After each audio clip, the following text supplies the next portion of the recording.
ሰላም እንዴት ናችሁ? ዛሬም እንደተለመደው አዲስ ቪዲዮ መጥቻለሁ።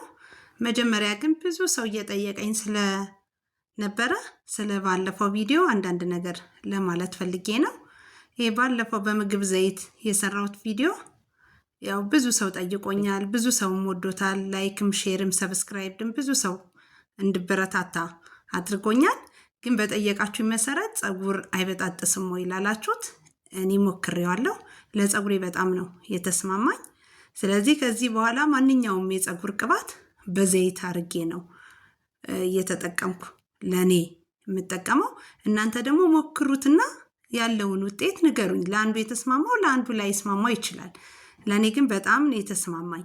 ስለዚህ ከዚህ በኋላ የምሰራቸውን ቅባቶች በምግብ ዘይት እያደረኩ ነው ለኔ የምጠቀመው።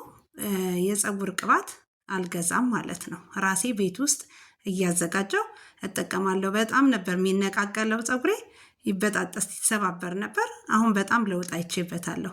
ስለዚህ እናንተ ደግሞ ሞክሩና የበለጠ አስተያየት እንድትሰጡኝ ነው ይሄንንም ቪዲዮ በድጋሚ ያመጣሁት። ስለዚህ በጣም ላበረታታችሁኝ ለሰጣችሁኝ ሁሉ አመሰግናለሁ። ወደ ዛሬው ቪዲዮ እንገባለን። ዛሬ ይዤላችሁ የመጣሁት ላትና እንቁላልን በማድረግ ለፀጉራችን ከመታጠባችን በፊት የምንቀባው ነው። ላት ለፀጉራችን በጣም ጠቃሚ ነው። በተለይም ፐርም ለጨረሰው፣ ቀለም ለጨረሰው፣ ብዛቱን ጨርሶ ፀጉራችን ባዶ ለሆነብን ሰዎች ብዛቱን ወደ ቦታው እንዲመለስ የሚያደርግ ነው። እንቁላሉ ደግሞ በውስጡ የተለያዩ ቫይታሚኖችን ይዟል። እንቁላል ለፀጉራችን እድገት ለውበቱ የሚጠቅመን ነው። በውስጥ የተለያዩ ቫይታሚን ስላለ በይበልጥ ደግሞ እዚህ ጋር የተጠቀምኩበት ይሄ ላቱን በምንጠቀምበት ሰዓት ያለውን ሽታ በፍጥነት ከፀጉራችን ላይ እንዲለቅ ስለሚያግዘን ነው። ስለዚህ ዛሬ የምንሰራው በላት አድርገን ፀጉራችንን ከመታጠባችን በፊት የምንጠቀመው ነው። ስለዚህ ላቱን በዚህ በምታዩት መልኩ አድርጌ ቆራርጬዋለሁ። ይሄንን አቅልጠን ደግሞ እንዴት አድርገን እንጠቀማለን አብረን የምናየው ነው። ፀጉራችሁ በጣም በብዙ ነገር የተጎዳ፣ ፀጉራችን በብዙ ምክንያቶች ሊጎዳ ይችላል። ስትረስ ትልቁ ነው።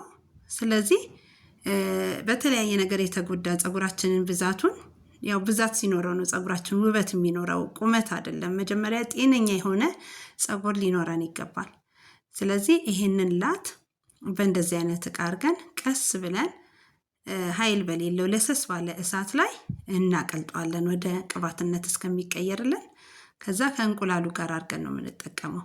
ይሄ እንቁላሉ ደግሞ ሽታ ስላለው ይሄ ላቱ በምናቀልጥበት ሰዓት እና ስንቀባው ቶሎ ስንታጠበው ሻምፖ አድርገን ቶሎ እንዲለቅ የሚያግዘን ነው።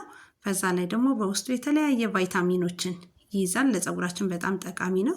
ከተለያየ ነገሮች ጋር አድርገን ከዚህ በፊት የምናውቀው የምንጠቀምበት ነው።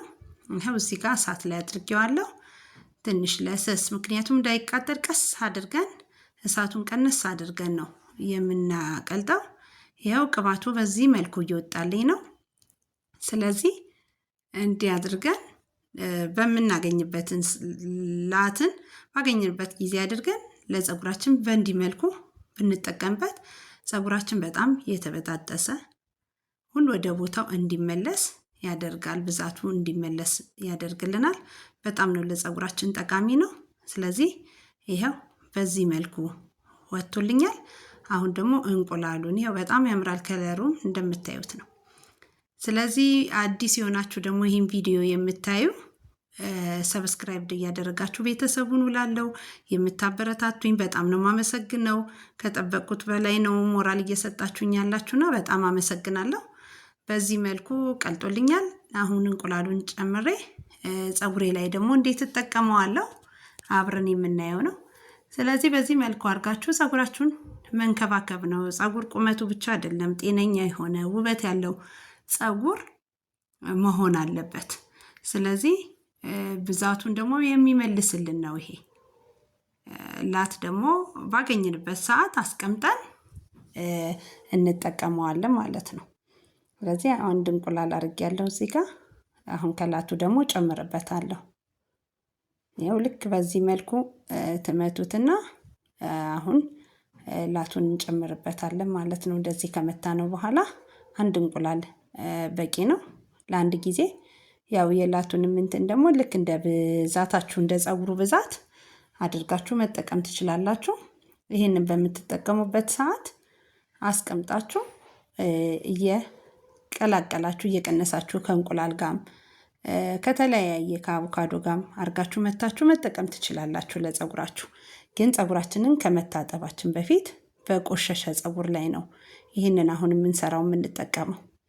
ያው ቀንሼዋለሁ። የተረፈውን ደግሞ ለሌላ ጊዜ እንጠቀምበታለን። ፍሪጅ ላይ አስቀምጠን አቅልጠን እንደዚህ አድርገን ለሌላ ጊዜ የምንጠቀምበት ይሆናል። ስለዚህ ያው በዚህ መልኩ ቀላቅየዋለሁ። አሁን ደግሞ ፀጉሬ እንዴት አድርጌ እንደምቀባውና ምን ያህል ደቂቃ እንደምናቆየው አብረን የምናየውን ይኸው ቆንጆ ውህድ ሆኖልናል።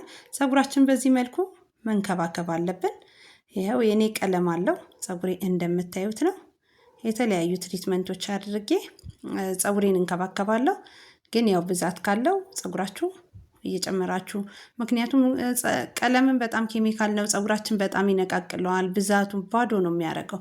ፀጉራችሁን በጣም ነው የሚጎዳው ቀለም ኬሚካል ስለሆነ። በተፈጥሮ ቤታችን በምናገኘው ግብአቶች ግን እንዲያርገን ፀጉራችን መመለስ ይቻላል። ፐርምን በጣም ፀጉራችን ይጎዳል። በተለያየ ነገር ፀጉራችን ሊጎዳ ይችላል።